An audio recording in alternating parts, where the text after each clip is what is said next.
Hi everyone, it's Lewis Cooper here. Today I'm going to do another comic review. We're going to be talking about Wonder Woman Dead Earth, which is a DC Black Label comic, as you can see. I believe it came out in 2020 and it was a 4-parter. This is the collected edition. Obviously this is just a dust jacket. I'll show the actual book in a second.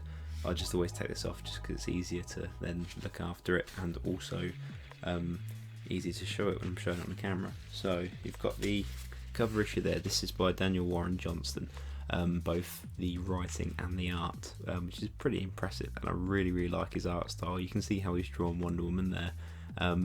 One little detail in here that stands out is the little bat symbol on the belt buckle there, which is part of the story, which I won't spoil. I try not to spoil any of this as best I can, because I feel like if you want to read it, it's best to go in not knowing too much, but I'll kind of give like a general overview. You've got the back cover there as well, has the little blurb and the spine there, again with a little bat symbol there too. It's also got Mike Spicer, who I believe did the colours, but the rest of it is all Daniel Warren Johnston, who I'm not familiar with. This is his first DC product, the first DC book. It says in the back he's the celebrated creator of Murder Falcon and Extremity, which are 2 books. There's another one that it says in the main book that he did as well, which is called let me have a look. I can't remember now. But yeah, he had another book. Actually, no, it was on the inside flap, so to speak. Space Mullet, that's what it's called. And I'm quite intrigued about those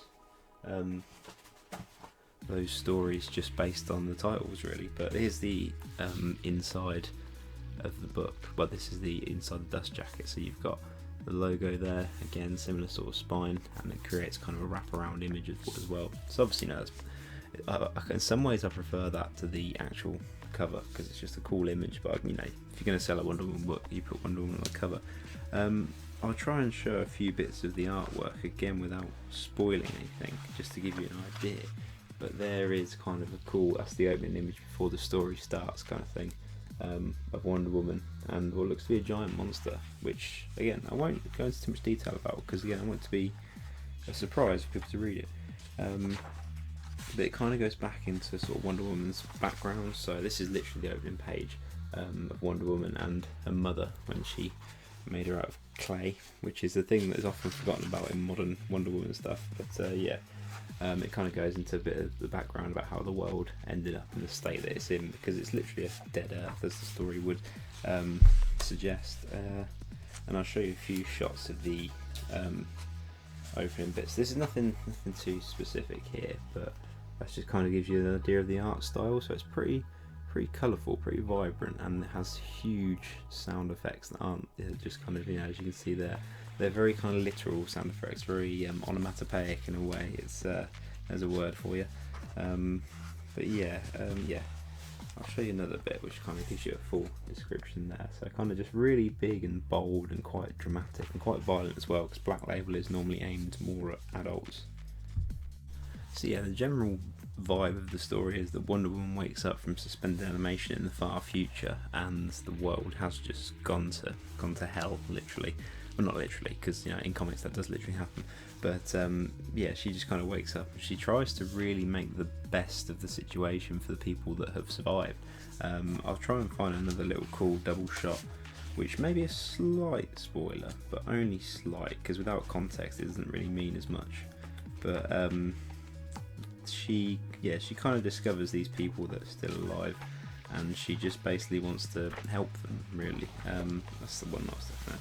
There's just a cool double page shot there of Wonder Woman and a little band of survivors. But it really goes into the character and how she sees the best in people, but also it goes back into her past a little bit as well, like I showed you with like her on Themyscira, and it kind of in some ways questions her loyalty to her own people, but also the people of the world of man, basically, and the damage they've done to the world and why the world is how it is.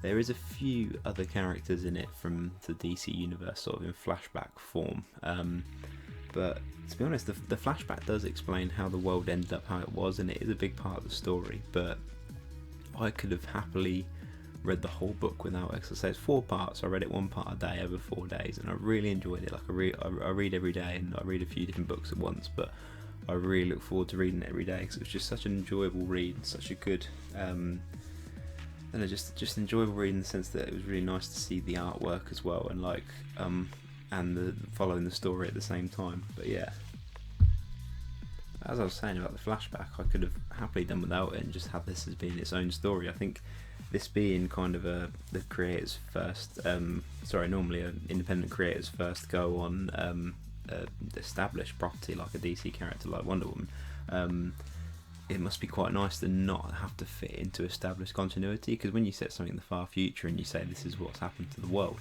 it kind of gives you like free reign in a way. Like you can use some of the older characters, and there are a few that pop up as I've said, but also you can just kind of make your own continuity from that point forward.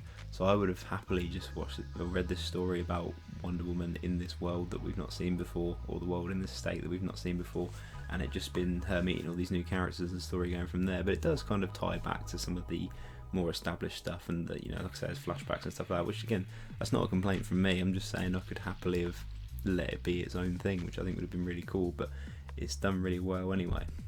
But yeah, you know, I'm a pretty big Wonder Woman fan, as you can see behind me there. But yeah, so I picked this up just because I just saw it on Amazon. I hadn't heard of it before because, you know, I didn't go to my local comic shop in 2020 all that much for obvious reasons. And I hadn't heard of it, and I just saw it and I thought that's a pretty cool cover image, so I ordered it, and yeah, and I just really liked it. It took me a while to get around to reading it because I have a big stack of comics to get through, but yeah, I really enjoyed it. I really thought it was good. I'm glad I got it, and it's just such a lovely hardback book as well. And I got it in perfect condition as well. Sometimes when things get delivered, you kind of, you know, you get the odd little bit of corner damage. Like there's the meagerest amount of, like, you know, a little bit of a squashed bit there, but not, you know, not to the point. I'm really particular about that. I don't like anything getting damaged. Like sometimes I won't order nice books like this just because I kind of go, I don't want them to get damaged in the post, because the small amount of damage would annoy me so much. But it is a lovely book. I really enjoyed reading it.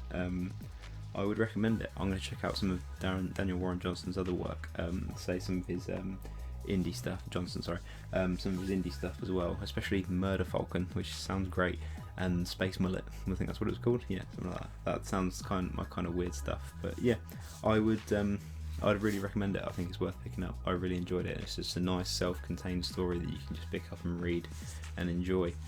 Pretty good size and the volume there as well. So yes, as I say, 4 volumes, 4 issues in the 1 volume. Took me a little while to read, and I really enjoyed it. So yeah, gets a recommendation from me. So thank you for watching. If there's any other comics you want me to have a look at and talk about, I will do, because I've got a lot of them to get through. Or any suggestions of a similar kind of thing, then please do let me know. But until next time, thank you very much.